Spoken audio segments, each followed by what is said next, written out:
Ayer el presidente Donald Trump recibió a lo largo de 2 horas a un equipo de periodistas del New York Times. Se publica hoy el reportaje en este diario que tiene una historia de una relación bastante conflictiva con Trump. Ya es raro que esa instancia se dé.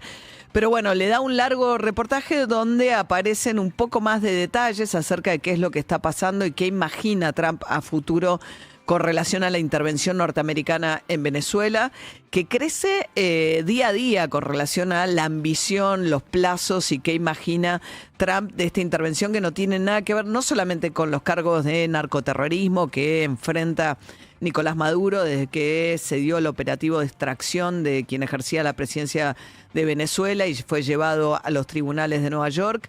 Tampoco con relación a un cambio de régimen, ni mucho menos, sino fundamentalmente con relación a hacerse del petróleo, de la producción del petróleo en Venezuela. A lo largo de este largo reportaje, lo que dijo Trump textualmente es: nos están dando todo lo que creemos necesario, dijo respecto de la presidencia interina de Delcy Rodríguez. Le preguntan los periodistas, pero bueno, ¿cuánto tiempo va a seguir administrando bajo este régimen que no tiene ningún tipo de paraguas legal de ninguna característica? O sea, es un tipo de tutelaje que no tiene, obvio, no tiene mandato de ningún organismo internacional, pero tampoco tiene una forma convencional de un acuerdo, porque de hecho el gobierno de Venezuela, Delcy Rodríguez, que se juramentó como presidenta interina, finge que nada de esto pasa. Es una situación extremadamente desconcertante porque uno ve a todo el gobierno norteamericano, pero no es solamente Donald Trump, el canciller Marco Rubio, el secretario de Energía, el ministro de Defensa, todos van dando progresivamente detalles respecto de cuáles son, o los diputados, senadores republicanos, van dando progresivamente detalles respecto de cuáles son los planes de Estados Unidos para Venezuela, planteando que todo esto es en cooperación con el gobierno de Venezuela, y el gobierno de Venezuela finge que nada de esto pasa. Delcy Rodríguez habla de que no la amenaza a nadie más que Dios, que los recursos naturales son de Venezuela. Y acaba de salir además Diosdado Cabello, que se supone que es la parte más dura, más leal a Maduro del régimen, porque además tienen control junto con el ministro de Defensa de los militares, y dijo que ellos están respetando lo que establece la Constitución y que por esa razón apoyan al gobierno interino. Dice que sobre la situación actual, dice que Venezuela sufrió un ataque bárbaro. Según Diosdado Cabello, sufrieron más de 100 muertos hasta ahora. Se había hablado de una cifra de 80 muertos en la operación militar, de los cuales 32 eran agentes cubanos, que eran parte del esquema de seguridad de Nicolás Maduro. Y dice Diosdado Cabello que Donald Trump rompió todas las normas de convivencia internacional y dijo que la situación más temprano que tarde se le va a revertir a Estados Unidos. Mientras Diosdado Cabello dice esto y Delcy Rodríguez finge que las cosas no ocurren, digamos, no habla de una cooperación con Estados Unidos, no habla de tener trato cotidiano, Trump plantea un escenario completamente distinto donde dice: nos están dando todo lo que queremos. Dice que él no habla personalmente con Delcy Rodríguez, dice Donald Trump, pero sí Marco Rubio, el canciller. Dijo: estamos en permanente comunicación, dijo Donald Trump. Marco habla con ella todo el tiempo. Marco habla con ella todo el tiempo, dijo Donald Trump. Insisto, mientras ella dice que nada de eso existe, es muy desconcertante la situación. Bueno, entonces le pregunta el New York Times: ¿pero cuánto tiempo se va a quedar Estados Unidos? Esta operación es 1 mes, 3 meses, 6 meses van arriesgando. Y en un momento le dice 1 año. Dice, no, dice, el tiempo dirá. Todo el tiempo, solo el tiempo dirá. Dice: vamos a usar el petróleo, dijo Trump, y extraer el petróleo. Lo primero que van a hacer, y daba detalles de esto el secretario de Energía, es usar el petróleo que se ha acumulado a lo largo de este tiempo. Venezuela está produciendo unos 800.000 barriles diarios que no ha podido sacar de Venezuela, dado que Estados Unidos, la primera medida que tomó fue el despliegue de su flota naval para iniciar un bloqueo y prohibir la salida de los barcos. De hecho, ayer persiguieron un barco de bandera rusa.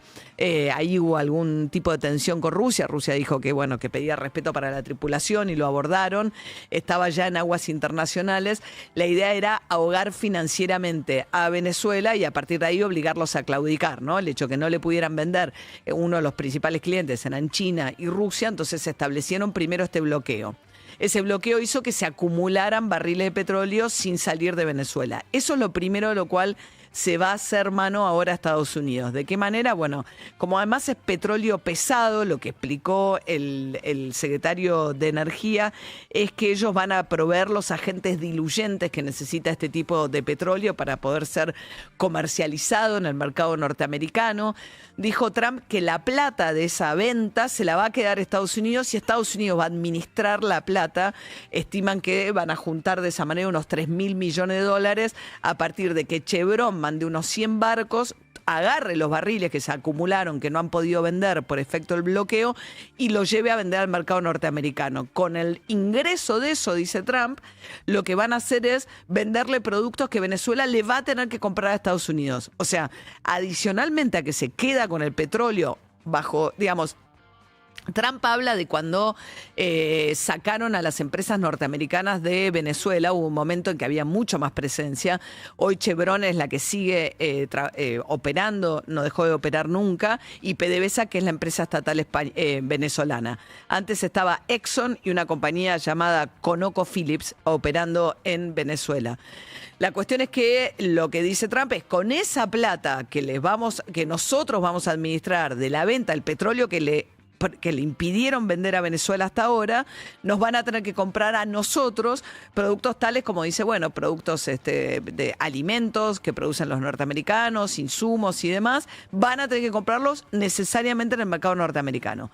Esta es la primera etapa que Marco Rubio llamó de estabilización. También el canciller dio ayer un cierto detalle acerca de cuáles eran los planes de futuro y dijo, esta fase es de estabilización y para Estados Unidos de hacerse los recursos necesarios para la próxima etapa que llaman de recuperación, que es el momento en el cual piensan que ingresen los jugadores del sector privado a invertir en Venezuela, más este dinero que el propio Estados Unidos, con la propia plata que le saque a los barriles que vaya vendiendo de Venezuela, de petróleo venezolano, va a utilizar supuestamente para ampliar la capacidad de producción de petróleo de Venezuela.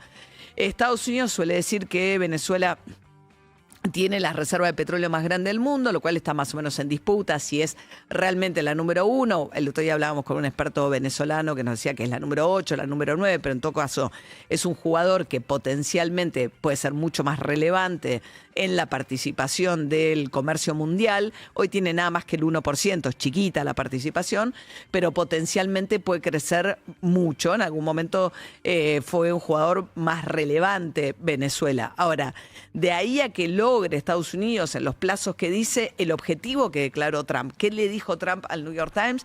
Que quiere bajar el precio internacional del crudo. A partir de que Venezuela produzca más, tener una mayor oferta y que eso haga que baje el precio internacional del petróleo. Está un poco preocupado Trump por el efecto de inflación en Estados Unidos, dado los aranceles que le puso a las importaciones, han aumentado los insumos. Hay empresas que han ido a demandar ante los tribunales norteamericanos a Trump por el hecho de haberle subido mucho los costos por aquellos insumos importados a los que le puso aranceles Trump en el marco de la guerra comercial con China. Dado que eso está pasando y hay una preocupación por la inflación, Trump pareciera decir ahora que uno de los objetivos ya no es ni el cambio de régimen, ya no es ni llevar a Maduro ante los tribunales norteamericanos para que responda por los cargos de narcoterrorismo, que antes eran del cartel de Soles, que ya no son más del cartel de Soles, sino que en teoría lo que quieren es hacerse el petróleo venezolano con el objetivo de bajar eventualmente el precio. Y esto sí es un plan de mediano y largo plazo, porque hasta que eso ocurra, y el propio plan Trump lo plantea, dice que es mínimo 1 año y medio. Y recién después, dice Marco Rubio, vendría la etapa de la transición a un cambio de régimen eventualmente. María Corina Machado, la Premio Nobel de la Paz, que era la líder de la oposición, que esperaba a partir de esto quedar en posición eventualmente de que le exigieran al gobierno actual que le entregara el poder a Urrutia, porque lo último que pasó fue que el régimen venezolano se robó las últimas elecciones.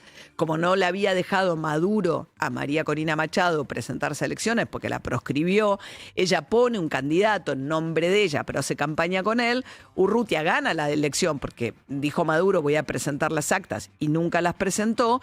Y Trump, en lugar de decirle a Delcy Rodríguez, usted representa un gobierno ilegítimo porque se robó una elección, le dice, perfecto, sentémonos a trabajar y en la medida en que me des lo que yo quiero, no tengo ningún problema, seguimos adelante. Ahora, si el grado de cooperación que tiene el gobierno venezolano es lo que Trump dice que el gobierno venezolano tiene, no, digamos, pareciera haber por lo menos una interna muy grande con un interrogante acerca de si esto no va a tener que forzar, dada más la ambición imperial de hacerse los recursos de Venezuela que está demostrando Trump. O sea, es súper ambicioso. O me dan toda la explotación de petróleo y permiten el reingreso a las compañías norteamericanas bajo mis términos y yo administro lo producido de la venta, o hago una nueva operación militar. Eso es lo que está diciendo Trump. Lo que pasa es que una nueva operación militar en un país del tamaño de Venezuela no es una operación militar exenta de riesgos. Hasta ahora, para Trump fue costo cero en términos que no tuvo una sola vida norteamericana. Se supone que hubo 6 heridos en la operación. Hay poco detalle respecto de eso. Trump se jactó delante de los periodistas del New York Times en las 2 horas que estuvo con ellos de que habían hecho una maqueta a tamaño real del Palacio y que él fue a visitarlo, la CIA, la Central de Inteligencia, cuando él autoriza esta operación, que habían entrenado dentro de una maqueta a tamaño real de lo que era el Palacio para hacer la operación. Entonces, pero es mucho más complejo si tienen que volver a entrar, más con, fíjense, el tono desafiante que pareciera tener Diosdado Cabello en las últimas horas. Venezuela fue víctima de un ataque bárbaro, artero, donde hasta ahora, y digo hasta ahora, hay 100 fallecidos, 100, y otra cantidad parecida de heridos. Terrible el ataque contra nuestro país. Eso es cierto, eso es una verdad, no lo va a tapar nadie. No lo va a tapar nadie, no hay manera que eso pueda ser tapado, y hoy el mundo lo está descubriendo de manera plena, Una cosa terrible, y murieron personas que no tenían nada que ver en un conflicto, civiles, mujeres que estaban en su casa, personas que estaban en sus casas, fueron alcanzados por el impacto de las poderosísimas bombas lanzadas contra nuestro país. Bueno, Diosdado Cabello, uno de las caras represivas del régimen, ¿no? Que tiene más de 1000 presos políticos, los cuales tampoco habla Trump. Les decía, María Corina Machado lo que le recordó, dice, bueno, la verdad es que Delcy Rodríguez, dice María Corina Machado, que es responsable de haber puesto en marcha no solamente la apertura de la economía venezolana, cierta apertura, y haber recuperado en parte algo de la producción petrolera, y esa es la razón por la cual el gobierno norteamericano la elige ahora de interlocutora, sino que dice María Corina Machado que es responsable también de haber puesto en marcha el sitio de tortura y detención ilegal que funciona en Caracas, que según Trump fue parte de la negociación que ahora lo estarían cerrando. Pero es digamos, más allá de la discusión respecto a la operación de extracción de Maduro, si eso lo que tuvo que ver era con aplicar la ley norteamericana, de ir a buscar a alguien que era prófugo de la justicia norteamericana, esta operación está por fuera de cualquier régimen posible dentro del sistema internacional y las pretensiones de Estados Unidos de hacerse el petróleo para pagar con la venta de petróleo el plan que tiene de largo plazo en Venezuela, porque están hablando de 1 año y medio para la primera etapa nada más. Esto es lo que dice Donald Trump, donde no aparece como objetivo inmediato para nada el hecho de un cambio de régimen ni de la democracia. Volviendo, uno pensaba por ahí, Trump habla de la doctrina Monroe, habiéndola actualizada, América para los americanos, que era la doctrina de 1800, que era frente a Europa.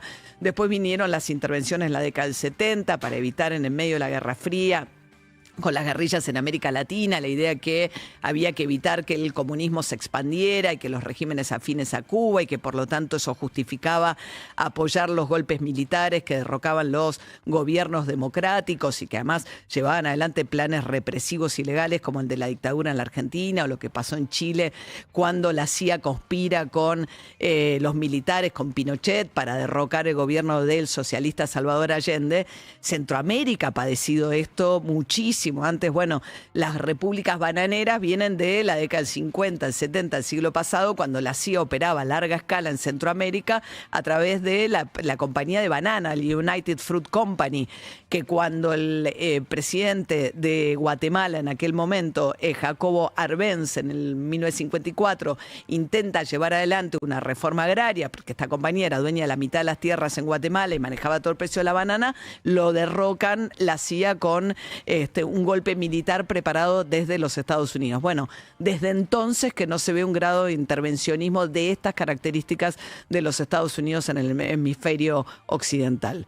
Que matas el olor